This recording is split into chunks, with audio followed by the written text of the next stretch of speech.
that act of personal care and concern, that effort that it took Mhm. you out of your busy day outweighs a lot of other stuff you can mess up. It really does because that connection, that's why it overrides misspellings, it overrides a whole lot of stuff because they will just be blown away that you took the time, especially in this frantic culture we're in.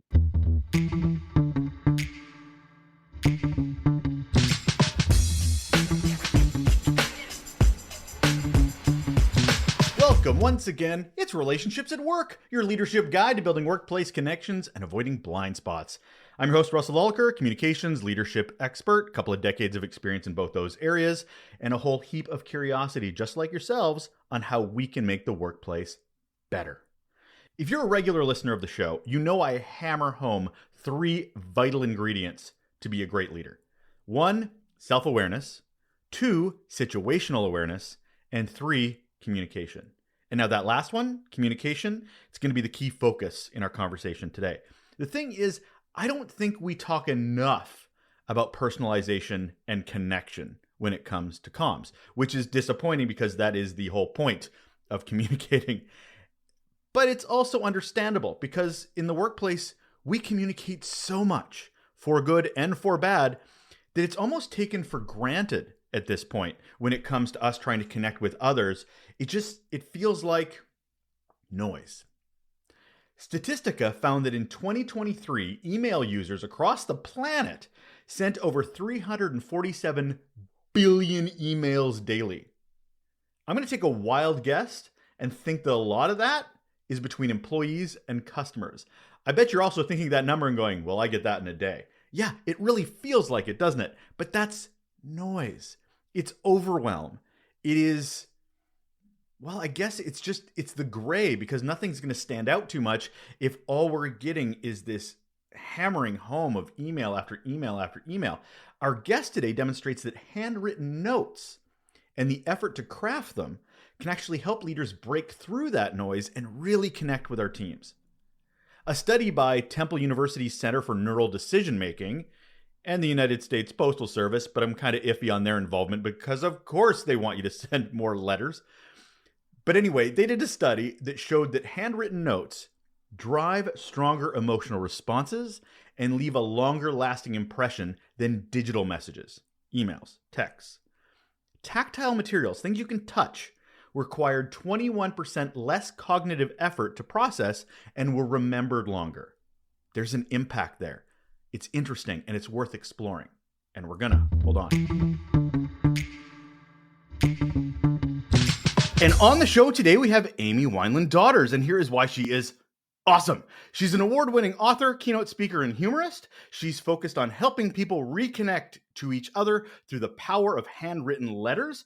This is all supported by her fantastic 2022 book, Dear Dana, That Time I Went Crazy and Wrote All 580 of My Facebook Friends a Handwritten Letter. She's been featured on The Kelly Clarkson Show, Insider, ABC, and she's here today. Hello, Amy.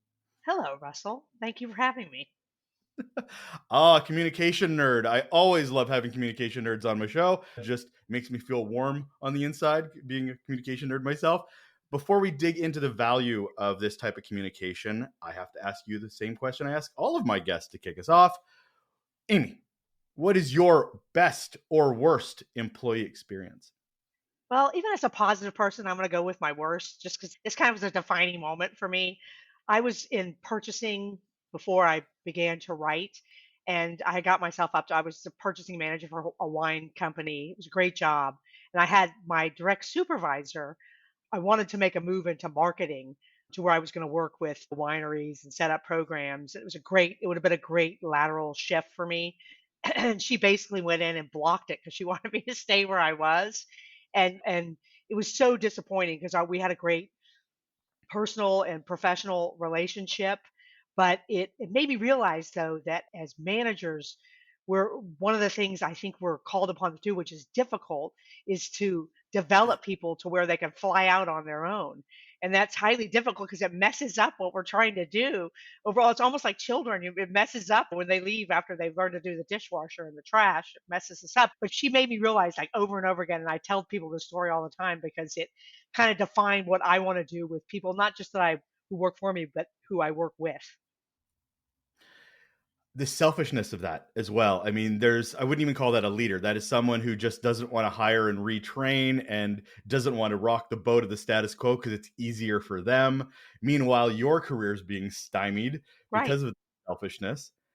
How did that impact your relationship going forward? Well, I mean, it didn't destroy the relationship, but it definitely, because I'm into not burning bridges. That's kind of one of my mantras, but and not because I'm a great person. She didn't burn it either. So credit to both parties, I guess. But I mean, it was never the same. And I didn't want to work for her anymore because then you see the writing on the wall. So you talk about things like retention and it ruined that. So short term, she got what she wanted. Long term, I moved on to another, not just another organization altogether.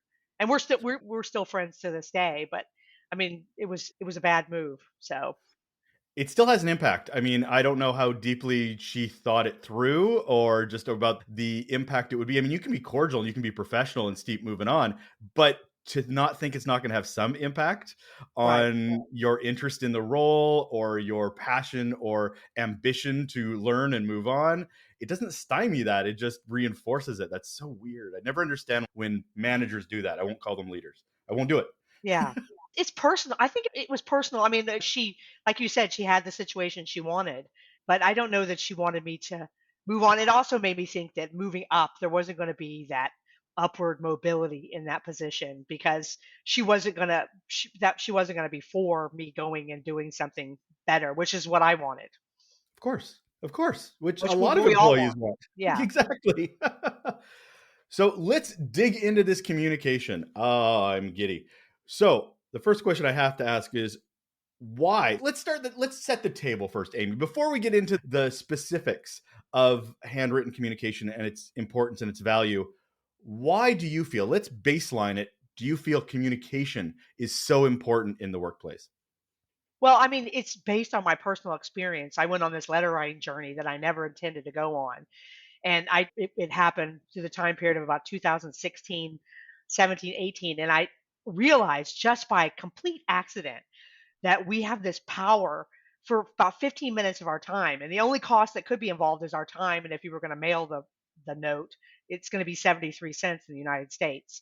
And it Mhm. just this little thing we can put in our toolbox as anyone who's involved in the arena of human relationships. So, of course, that stretches to the workplace. We have this incredible tool in our tool belt that can have such impact professionally, personally, such an act of goodwill that is off the chain that I didn't realize till I went on this journey. And I wrote 600 handwritten letters and just had no idea that it was going to blow up my entire life. And really, my life pivoted on that experience. But communication as a sort of just, because I mean, we talk about managers and I talk about leaders. Managers are people that focus on resources and delivery. Leaders are about the people and the growth, to sort of clue into your story here. I find communication to be such that differential Right. between those two, because a manager will just be about, did you get the thing done? No. How do we need to get the thing done? Meanwhile, a leader is going, what do you need? How can I communicate? Where's the transparency, the accountability, the connection? So, from a communication standpoint, how has that been something that you're like, you know what, I want to delve into that? This is because you have your story of doing 580 handwritten letters, but to translate that into the workplace and its value, I mean, this is just a smaller part of a larger conversation. I often say every job is a communication job. I don't care where you are in the organization, there's communication has something to do with the role. So, what's this love of communication that you're focusing so much of your time and effort in, of the importance of it? Well, I mean, it absolutely makes the employee feel valued on a level that again, you can't gauge. It's next level communication.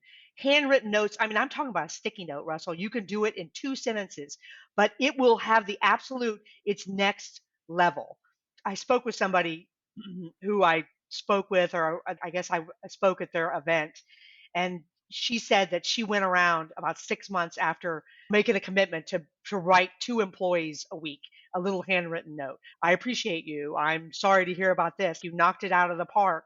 You just simple messages. And she said she went around the area where the cubicles lived of her area.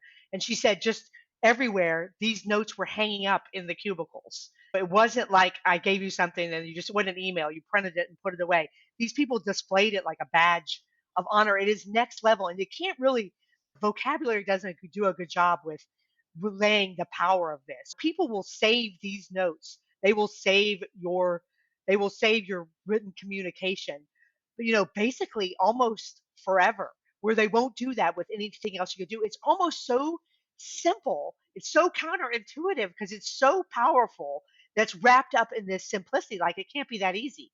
It is absolutely that easy.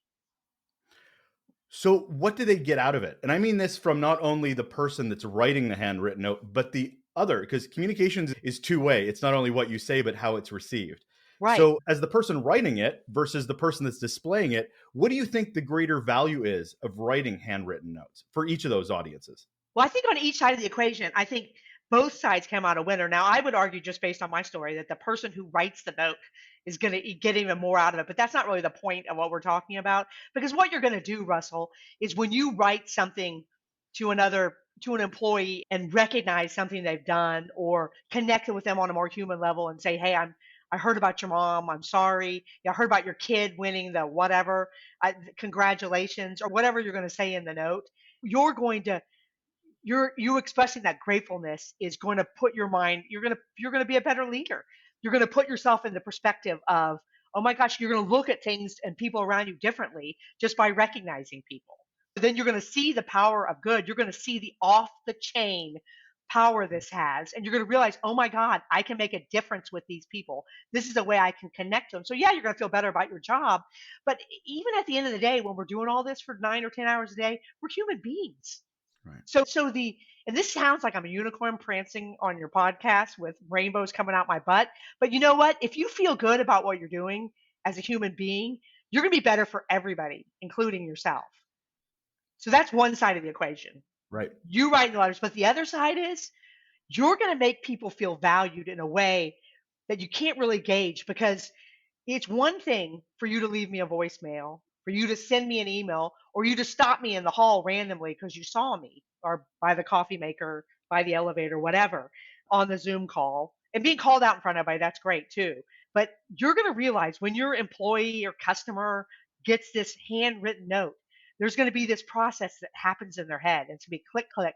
Hey, my boss, the person who I really look up to or don't, but work for, whatever that relationship is. And we talk so much about that supervisor employee relationship and the importance of that one on one, that one part of the organizational chart that's so important. But this is the person who takes up a lot of your headspace.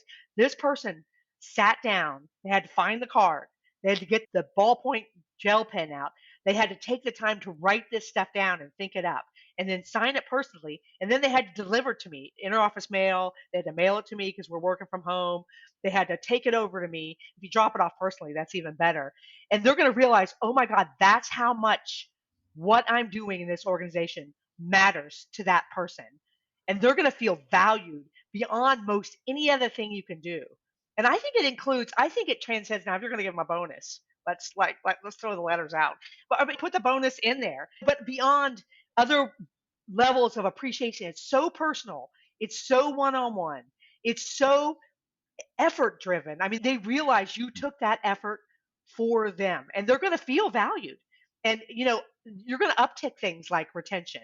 It's a very silent, they talk about the silent killer. It's like the silent goodwill, this wave and this rush of goodwill that you're really not going to be able to gauge, but people are going to stick around for that kind of stuff. I guarantee you. Do you think, in the face of leadership being too busy, which I still think that's the stigma, that people are too busy to be good leaders?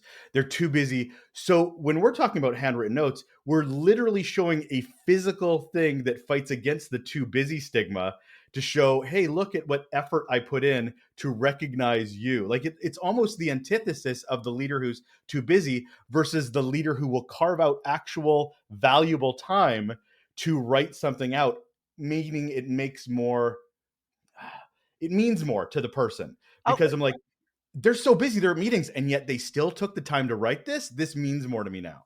Oh yeah, absolutely. They're going to see that's part of that tick tick in the head. They're going to say, this took time, this took effort, this took personal, it's a personal act. And they did that for me. And in their own handwriting, that's a big deal. And especially now, even people who haven't participated in letter writing at some point in their life. I did when I was younger. But it's going to mean something because they're going to understand that's different than everything else they've received. And you're right. They're so busy, but they're not busy enough to recognize me in this way because people know if you give them a plaque. I mean, I love plaques. I got plaques up all over. I'm all about that. I'm like the kid who wanted stickers. I'm still motivated. You gave me a sticker chart, Russell. I'm all over it. I'm going to have more stickers than anyone else, any of your other guests. But the thing is, they know their assistant orders the plaques. I'm just saying it means something, but it means more when that supervisor did it themselves, that manager, that vice president, that whatever the role is, it is going to be off the charts and it's going to enhance that relationship more than we can, again, put vocabulary at. Why does email, Slack messages, instant messenger not have that personal feel? Because I mean, sometimes it takes about the same amount of time to type out Oh, yeah. everything, Yeah. but it's not the physicality of it. But to your point, it's different and it's separate. Why do you think that is? Well, because I think that's such a regular and ordinary and necessary part of our working universe. We don't send anyone little notes anymore. And it's very intimate. And again, this is the unicorn comes back on screen here. But for you, especially if we work remotely, if for me to hold something in my hands that someone meant just for me, that physicality has and there's a vulnerability with handwriting. And if your handwriting's not great, that's amazing because you're sharing that and you're like, look, I'm not perfect, but I'm going to share this with you. And we don't know each other's handwriting. We do because people still do work orders or notes but this is just, it's so next level. I guarantee you will not believe the impact. And I've heard this feedback over and over again when I've spoken or been on a podcast. Real estate companies are using it to generate referrals. It can be used laterally in an organization, upwards, downwards. It can be basically used anywhere where there's a relationship. If you look at how this works, from a business standpoint, people are hiring, they're buying software and hardware that will do this like robotically, like AI, like they will. And that's the other thing we're fighting against is this AI can generate the best email appreciating someone, chat GPT can. But if you do it in your own words, it's like unfiltering pictures, how refreshing that is in your own words. And your words don't have to be perfect because that's better than chat GPT, especially if you've handwritten it, because they know if you get something in the mail and it looks handwritten, you're like, this isn't handwritten. You don't believe that. You're not buying into it. Your employees feel the same way. We're all living in the same world, Russell. And the world's changing so much. To your point earlier, you were talking about remote work. Have you seen the need for this grow as we seem to be geographically further and further away from each other? Yes. Oh, absolutely. And it's a way to reach people because they're isolated at home. I mean, no, it's a great for people who can pull it off. It's a great advantage, but to have something delivered to your door from your boss telling you did a good job or telling you, again, something more personal, a recognition or a condolence or a congratulations, it will not, they'll be like, this person cares about me on a level that makes me want to work harder, to do more, to be a part of this. I want to be a part of this. And I feel as we get more and more separate from wanting phone calls, like that's becoming more and more a thing. Like, just text me, just email me. I don't want you to call me. I don't want to hear a human being's voice because I'm busy. Or there's a lot of people with social anxiety that do not want to just even engage. But a handwritten note kind of gets around that. It's such a personal approach, while still like a phone call used to be, but Right. it seems to be that more acceptable way of communicating. Well, it's totally non-intrusive. That's the other element. Is completely, it doesn't require a reply. It's not an awkward moment. What do I say now? And some of those manager employee relationships can be, I mean, I've been in awkward relationships like that. What do I say next? And there's weird pauses, none of that. And then they can physically hold on to it for the rest of their lives too. I mean, you're giving them a gift, really. Is every occasion worthy of a handwritten note? Or there's some things you're like, you know what, you probably shouldn't do that in a handwritten note. Well, I think that if you're a manager, I think that's why brevity is probably a good thing. Just stick to that because I keep a list on my desk of who I'm going to write a note to. And some of them are professional and those are brief. Thank you for having me on your show. Like it was a great experience and thank you for letting me share my story and talk about note writing. But I go much more personal than that. That's one, it's not necessary. And two, is it appropriate? Probably not, unless we have an outside connection. But I think we know that you would just keep it brief and say what it is you have to say. Obvious things. You talk about having a list yourself of who you want to send it to. What goes into the effort of writing handwritten notes to make it a part of your practice? Because to your point, this probably shouldn't be a one-off. This shouldn't be a, hey, remember when Russell sent that handwritten note 5 years ago? That was Right, a good day. right. It's like it should be part of the DNA of the organization or how you engage. So how do you start this process and make it part of how you lead? Well, I think that when I've seen this, I think the best practice is it's really got to fit you, your personality as a leader. So is it 2 times a week, every Wednesday, thankful Thursday? I don't know. You pick one day or 2 days or 3 days or whatever your tolerance level is. Because it is work and it is putting yourself out there. And I still, after all these notes, Russell, after all these letters, I still sit down. I'm like, oh my gosh, I got to write another letter. And I don't, I mean, it's a natural human response not to want to do things even when you know they make a difference. But I think you make it a part of the fabric of your workday. And if it's going to be every morning you sit down, every other morning, 2 days a week, one day a week, it will have this. You just have to have a tolerance level that works for you. Every Friday, this is what I'm going to do. I'm going to start my week this way. When you pick a time and you're going to commit 15 minutes or 10 minutes, that's all it's going to take you.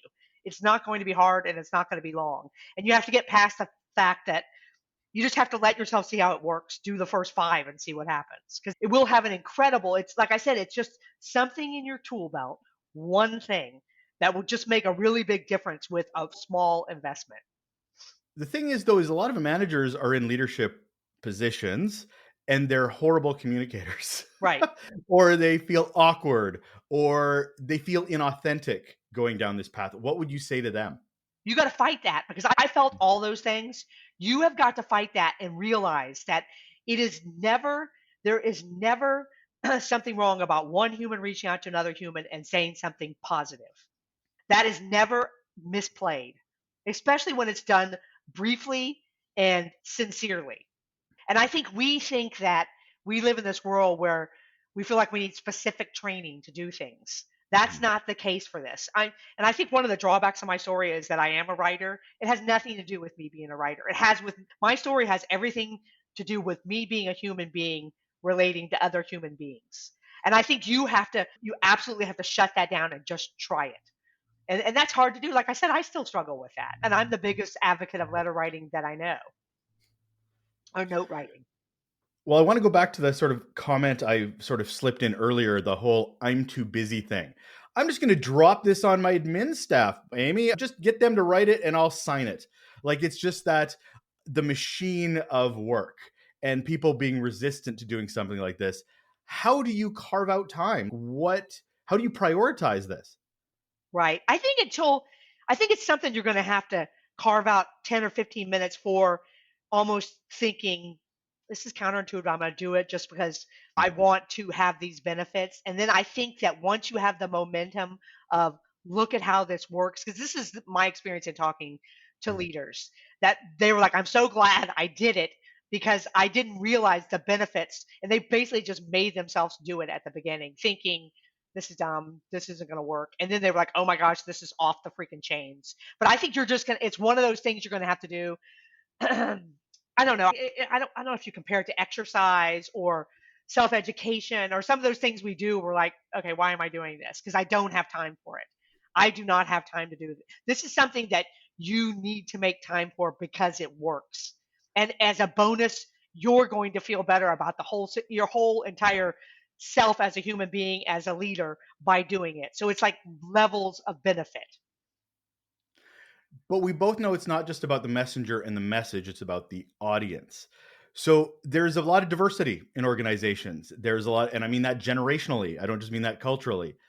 Is it always well received? Is it like, I always just a little nervous when I think of here's a strategy that works for everybody. I'm like, but does it though? Yeah. So in your experience, do you feel like this is something, no matter where you are in the spectrum of humanity, handwritten notes have impact?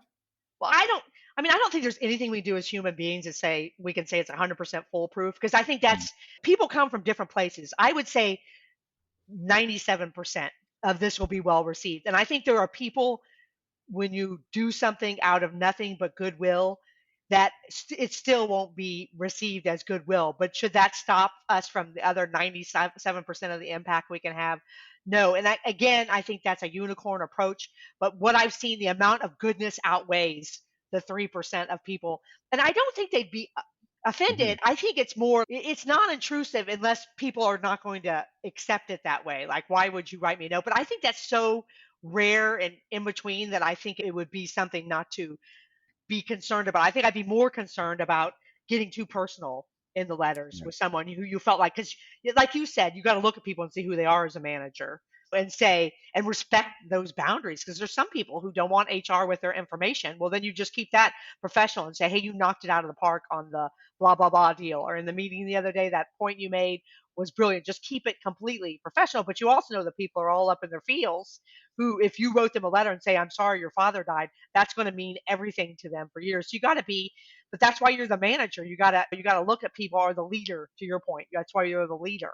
You got to know your people. And as you mentioned before, it's a physical representation of effort and care. So even if you are a person on the other end that doesn't like, oh, this is weird, maybe it might inspire conversation for them to clarify how they do like to be recognized, how they do want to be like, maybe, I mean, to your point, it could be 2 or 3%, but there still might be that people that just, you know what, I'd prefer it if you just sent me a quick note in an email or something. Great. Now I Right. know. I didn't know that before. But nobody, to your point, is going to take it as an immediate going, oh, well, this is horrible. They're going to see it as, oh, you care enough to spend that extra amount of time. Even though it doesn't work for me, I Right. still think it's a piece of your care. Right. And I think that outweighs, but I have not talked to anyone. I've talked about this a lot. I've talked to a Mm, lot of people in a lot of groups. I've not had one person come to back to me and say, hey, they had that person who said that. But I'm not saying that's not out there. I'm not right. saying everyone's emailing me with every experience. This is not, I'm not generating a coupon that says 100%. I'm saying that act, what you just said, that act of personal care and concern, that effort that it took Mhm. you out of your busy day outweighs a lot of other stuff you can mess up. It really does, because that connection, that's why it overrides misspellings, it overrides a whole lot of stuff, because they will just be blown away that you took the time, especially in this frantic culture we're in.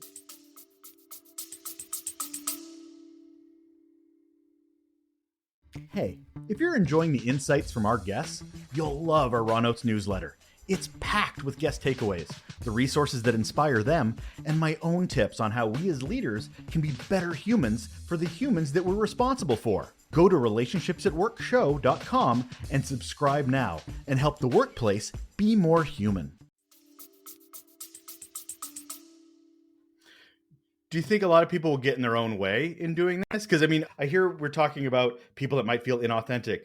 People might look like they're stupid because they misspell a word Right. or they got bad handwriting. Do you think it's people just getting in their own way of this may make me be too vulnerable, or my staff might look at me as too, I don't know, touchy feely? I felt that way when I wrote the letters, and I wrote them to friends. I felt like I was, I don't know if I felt like I was being inauthentic. I definitely felt like I was putting myself out there. And was that even necessary? But again, all I can tell you is I'm an expert on this topic. And I say that not to blow smoke up my own butt, but I am on a whole different bunch of different levels and a bunch of different arenas. This works, and you will definitely get in your own way.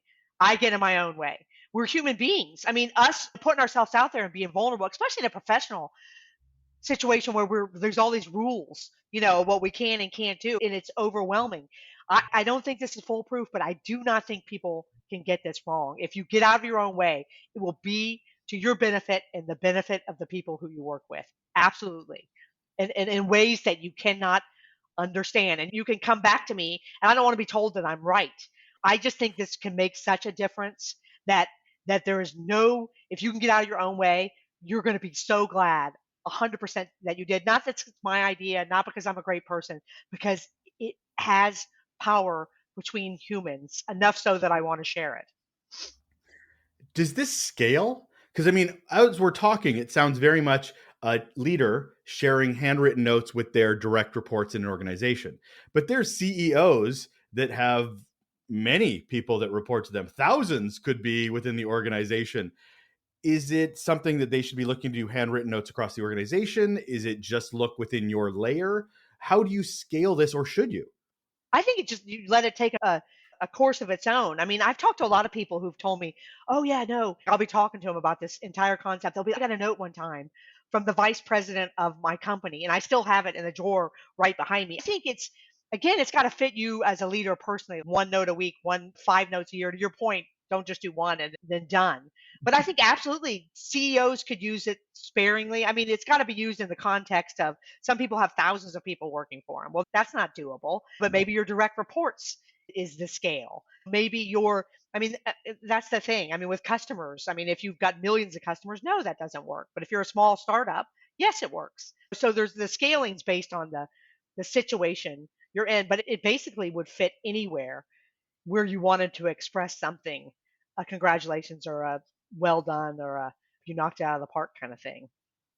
Are there some preferred practices you would recommend to somebody that's going down this path for the first time, going, oh, okay, I should have a list of people that I need to write handwritten notes, or I need to have a template of types of messages that I should have? What would you recommend to somebody where this doesn't come naturally to them, Right. but they really want to? Right. And I mean, and I talked about chat GBT earlier. Mhm. You can use that.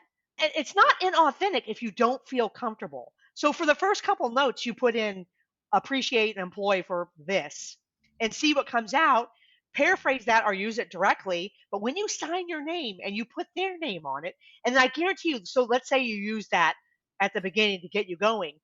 Oh my gosh, you're going to know what to say by letter 5. You are, because you're going to use a variation of that you feel is in your own voice. And like all people who write and communicate, you're going to look back and say, oh my gosh, I'm so much better at this than I was at the beginning, because that's the way we work as creative human beings. We get better. But and it's not even a crutch, use a tool that you're comfortable with. Google employee appreciation note, get examples and use that, because it's not inauthentic, because the act of doing it is the important thing. The message is important. And if you're a professional person, yes, you want to spell everything right. Yes, you want it to make it look like professional because you're the manager, but you can do that. So use good handwriting or as the best you can. I'm just saying the handwriting's a powerful thing because they know it's personal. They know that it means more than the email because it took more time. But use those tools we have as people in this century to get the campaign kicked off. And that's going to make you feel more comfortable because you're going to know it's words that somebody else used before. Now, if you're a communicator in writing, if that's one of your gifts or tools, then this will be easy for you. But if not, lean on what you have. Even have someone help you, have your spouse help you, have a coworker help you to develop this. And then it's not inauthentic because the reason you're doing it is still the same. You're just using tools to get there. What would be your top 5? I want to go to the people that are like, I don't even know where to start. Like, I don't even know what note to even write about. What would be your top 5 occasions to write a handwritten note for? Well, I think the top is like recognizing for something that somebody did, even if it's small, because we all work and feel like no one notices what we're doing. So it could be like you were great on a Zoom meeting. We were in that meeting, we were with this customer, something you noticed, and you just jot it down in your meeting notes and circle it and put a star next to it. Or you see a written piece of communication from that person. So the first is good job. And I think we as managers, we recognize those things every day, whether we follow through, and they can be small things. It doesn't have to be you won, the Pulitzer Prize. Congratulations. Good job on your Oscar. It doesn't have to be employee of the year type situations, because I think the small stuff has an even bigger impact, really. But those things, and then a major life event. And again, you have to be, whether you want to feel or not, but I've talked to so many people, and these are business podcasts that I talk to, and they talk about someone sending them a note when a parent died, and they get emotional about a supervisor or a coworker or somebody they Zoom with from New Jersey once a week. They talk about with such great emotion that they were recognized. And a really short note, it does not have to get personal. I am sorry that your mother died. Russell. Yeah. And they will talk about that. And I bet that's happened to me 25 times where people have brought that up. It is so huge. So that a big life event like that, or I don't know, you have to be careful. Like congratulations, keeping that kind of in the professional thing. But things that are exceptions, you had a baby, sending someone a card, a new mom card to the house, and it does not have to be personal. But you saw that person be pregnant the whole time, so it's not like a surprise to anyone. Congratulations on your new baby girl. Looking forward to having you back at work. Russell. It's huge.